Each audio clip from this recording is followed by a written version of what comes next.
Hey, what is up guys? I'm KBHD here, and HD stands for high definition, which is short for lots of pixels. The more pixels, the better. So as you can imagine, the high definition or high resolution phones out there tend to provide an experience just a step above all the other phones. The highest resolution phones that we're seeing right now are at a resolution of 1920 by 1080.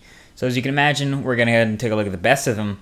Today we're going to count down the top 5 best 1080p smartphones right now.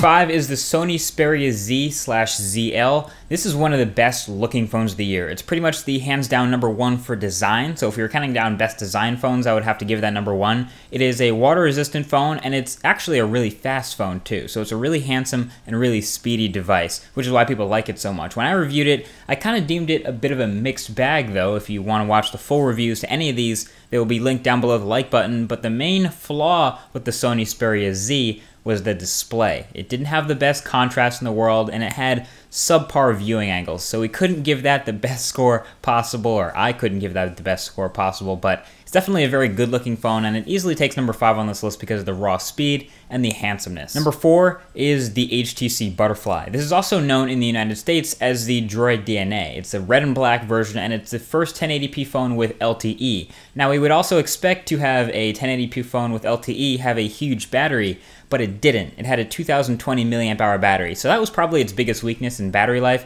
but overall it was, again, a very well-built HTC phone. It had a polycarbonate back, very nice, basically unibody construction. It felt great in the hand, and of course it had an awesome 1080p display. So that was pretty much the primer for getting 1080p phones going in the United States. It was basically first in the US, and that's why it was so popular immediately on Verizon, and the Butterfly is really popular now worldwide. So the HTC Butterfly is a great looking phone as well. It came with Sense 4 Plus, not Sense 5, so it's not the newest version of Sense, but we'll get to that later. But yeah, it's a pretty solid phone. It takes a spot over the Sony Xperia Z because it has a much better 1080p panel. #3 is the Oppo Find 5. Now this is actually technically the first 1920 by 1080 display. I first did a video about this before the idea was even out there, and 1080p displays on phones were sort of unheard of, a bit unrealistic. But this was first, and it brought itself first to China, and the Oppo Find 5 is a dream on the spec sheet. The hardware lineup that they put into this phone is absurd. It's insane. It's made out of completely steel. It's a unibody construction again, has a 13 megapixel camera. The Snapdragon S4 Pro had the latest version of Android when it came out. Just an all-around awesome beast of a device. It's still catching up on the hardware and the software front because, well, it doesn't have Sense or TouchWiz or anything. It doesn't have years of experience with software to grow on. So they're just now getting back into it with Project Firefly, getting back onto the road for increasing in terms of value with software.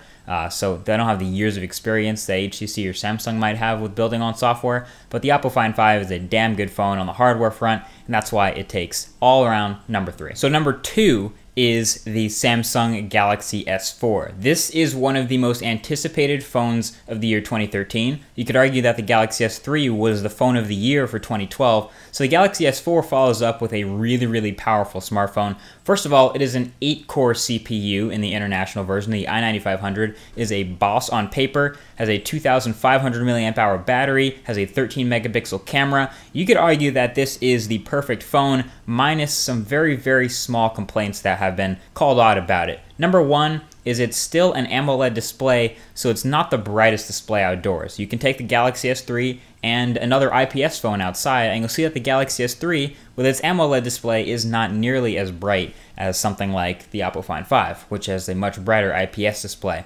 So the one big complaint about it was the dimness of the AMOLED displays, and the other big complaint about it was the build quality, and it's still made of that same Samsung plastic. Now the Galaxy S3 had a sort of hyperglaze finish on the back, so it was definitely slippery, and you could tell and feel that it was plastic. It was thin, it was flexible, it was cheap. The Galaxy S4 has a slightly different finish, but it's still plastic, so it's hard to tell that if it's a major improvement or not. Outside of that, those are the only two main complaints about the Galaxy S4. Outside, yeah, it's a really impressive phone on the hardware front. That's why it takes #2. And that means #1 is the HTC One. Every single review of this phone has been glowingly positive because this thing is off the charts good on the hardware front and on the software front. The HTC One is so good that the biggest complaint about it tends to be the fact that it's sealed in so you can't replace the battery, and the fact that the camera is only 4 megapixels. I've done a separate video on why the camera is only 4 megapixels, so if you want to check that out, there's a reason there, but that's the biggest complaint about the HTC One. It is an awesome all-around phone on the hardware side because it has a large battery, an all-aluminum build, it has a really, really rock-solid processor. Just the Snapdragon 600 kills benchmarks if you haven't already seen, so it is an awesome phone coming to the United States. And on the software side of things, HTC Sense 5 is brand new. It runs on the latest version of Android 4. It's really good, and it's probably a big reason why the HTC One is going to be the flagship for HTC all year. So the overall package of completing awesome hardware that's just compelling and good and feels good in the hand and just rock solid, plus the software side of things where people actually want to pick up the phone and play with it because the software is awesome, make the HTC One pretty much the best 1080p phone out there right now, plus it's a 4.7-inch display. All the other phones on this list are 5-inch displays. They're 5-inch 1080p phones. This one is a 4.7-inch 1920 by 1080p panel, which gives it the highest pixel density of any of the ones here. So if you want to talk about HD, that is a seriously high definition phone right there. So there you go, guys. Those are the top 5 1080p phones out right now. You may have noticed something about this list. Every single phone on this list that I just mentioned is an Android phone. There were no iPhones on this list, there were no Windows phones on this list, there were no Blackberries on this list. And that's because there are no 1080p Blackberries, there are no 1080p iPhones, and there are no 1080p Windows phones. And that's just the nature of pushing the pace when you have manufacturers developing on an open platform. I hope we'll see 1080p Windows phones soon. I think we'll probably see a 1080p iPhone somewhere in the next 2 years. Don't know if we'll see a 1080p Blackberry, but definitely keep an eye out. The horizon, I'll say, is open. We don't exactly know what all these manufacturers have up their sleeves, or if we're going to see even higher resolution phones down the line. Also, a common question, or a common comment I get, I just want to say, are people saying, do we really need 1080p phones? Do we actually need a phone with such a high pixel density? No, you don't need a phone with such a high pixel density, but it's damn good looking, and you better believe that it looks better than a 720p phone. That's for sure. So that's it. That's the end of the video. If you agree with this list, definitely let me know below. Or if you don't, let me know why. What was your number one? Maybe it was different. Definitely leave a comment down below that like button. But I'll be checking them out. You can see me replying down below. Thanks for watching, guys, and I will talk to you guys in the next video. Peace.